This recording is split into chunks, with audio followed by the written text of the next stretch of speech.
High everyone, welcome to Babli's cooking corner. আজ আমি পনিরের একটি দারুণ রেসিপি আপনাদের সাথে শেয়ার করব। পনির পনির তো আমার খুব ভালো লাগে। আজকের এই রেসিপির জন্য আমি নিয়েছি এখানে 250 গ্রামের মতন পনির। আমি সাইড দিয়ে এইভাবে ছেটে ছেটে বার করে দিচ্ছি। একটু নোংরা টোংরা লেগে থাকে তো আমি এইভাবে একটু বের করে নিই। তো এবার আমি এগুলোকে পিস পিস করে কেটে নেব। আমি এগুলোকে একটু বড় বড় পিসই রাখবো, আপনারা ইচ্ছা মতন ছোট বড় যেমন ইচ্ছে রাখতে পারেন। তো এইভাবে কেটে নিয়ে আমি এগুলোকে কিউবসে কেটে নিচ্ছি। একটু মোটা মোটা থাকলে না দেখতে ভালো লাগে। তো ব্যাস এইভাবে আমি সমস্তটা কেটে নেব। কেটে নেওয়ার পর আমি এখানে নিয়ে নিচ্ছি একটা বোল।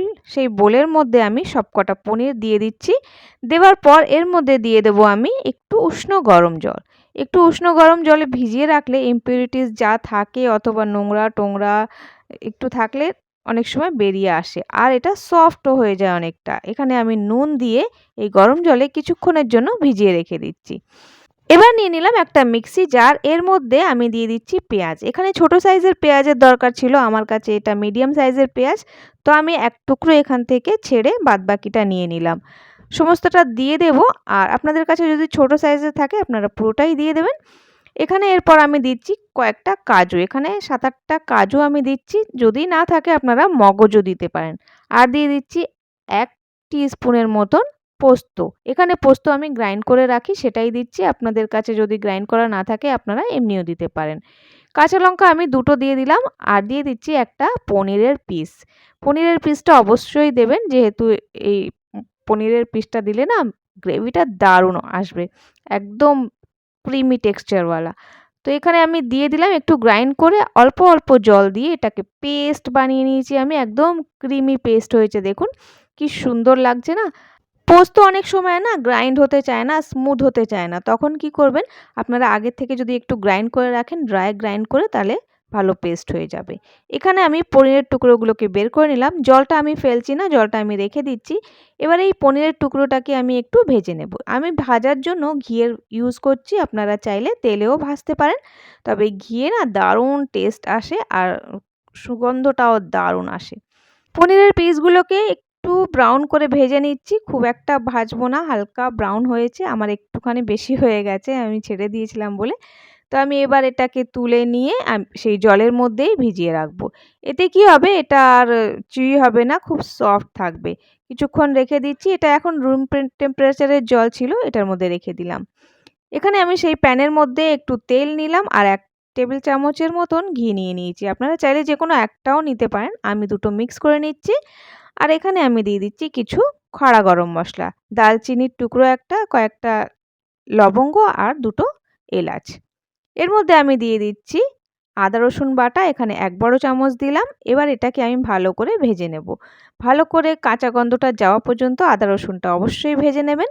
তারপরে আমি দিয়ে দিচ্ছি সেই বাটা মশলা। একটুখানি ধুয়েও আমি এই মশলাটা দিয়ে দেব। আর এবার আমি এটাকে একটু মিক্স করে নিয়ে নুন দিয়ে দিচ্ছি স্বাদ মতন। আর দিয়ে দেব কালো মরিচের গুঁড়ো 1/4 চা চামচ। 1/4 চা চামচ আমি দিয়ে দিচ্ছি জিরে গুঁড়ো। হাফ চামচ দিচ্ছি এখানে ধনে গুঁড়ো। আর হাফ চামচ দিচ্ছি এখানে গরম মশলার গুঁড়ো। মশলা এটাতে আমি খুব বেশি দিচ্ছি না, একটুখানি 1/4 চা চামচ আমি এখানে লাল লঙ্কার গুঁড়ো দিলাম, কাশ্মীরি লাল লঙ্কার গুঁড়ো। যেহেতু আমরা কাঁচা লঙ্কা আগেই ইউজ করেছি সেই জন্য। এখানে হাফ চা চামচের মতন চিনি দিলাম। চিনি দিলে পরে খুব সুন্দর একটা টেস্ট আসে। আপনারা না পছন্দ করলে স্কিপ করতে পারেন। ভালো করে তেল ছাড়া পর্যন্ত মশলাটাকে কষিয়ে অবশ্যই নেবেন। দেখুন মশলাটা কষে গেছে আর তেলটা ওপরে চলে এসছে। এখন দিয়ে দিচ্ছি একটুখানি জল।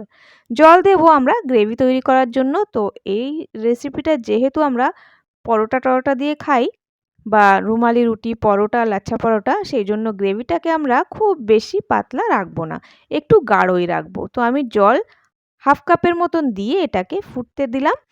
তো তেল ওপরে চলে এসছে আর এটা ভালো মতন ফুটে গেছে, দেখতেই পাচ্ছেন। এবার এটার মধ্যে আমি সেই পনিরগুলোকে অ্যাড করে দিচ্ছি। পনির দেওয়ার পর কিছুক্ষণ আমি এটাকে আবার কুক করব, যাতে পনিরগুলো ভালো করে মশলার সাথে কুক হয়ে যায়। এরই সাথে আমি এখানে দিচ্ছি মালাই। যেটা বাড়ির সর থাকে না, অনেক সময় বাড়িতে আমরা যে দুধ আনি তাতে অনেক মোটা সর পড়ে যায়, তো আমি সেটাকে জমিয়ে রাখি। তো সেটাই আমি নিয়ে নিলাম, ভালো করে ফেটিয়ে দিয়ে দিলাম। যদি না থাকে আপনারা বাইরের ফ্রেশ ক্রিমটাও ইউজ করতে পারেন, যেহেতু এটা মালাই পনির আমি সেই জন্য মালাইটা ইউজ করছি।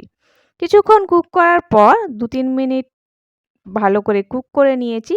পনিরকে খুব একটা সময় লাগে না। 2-3 মিনিট ভালো করে কুক করে নেওয়ার পর আমি দিয়ে দিলাম কাসুরি মেথি, দিয়ে আমি কিছুক্ষণ ঢেকে রাখলাম আর 2 মিনিট, ব্যাস এটাকে আমি এবার সার্ভ করছি। তো এখন যতটা থিক আপনারা গ্রেভি দেখতে পাচ্ছেন, এটা কিছুক্ষণের মধ্যে আর একটু থিক হয়ে যাবে। আপনারা পরোটার সাথে অনায়াসে খেতে পারেন। আমাদের তৈরি হয়ে গেল এক্কেবারে ক্রিমি টেক্সচারওয়ালা মালাই পনির। তো আপনারা অবশ্যই ট্রাই করবেন। আরে এটা তো দারুণ দেখতে লাগছে। আপনাদেরও ভালো লাগলে লাইক শেয়ার সাবস্ক্রাইব করতে কিন্তু ভুলবেন না। Bye, have a nice day.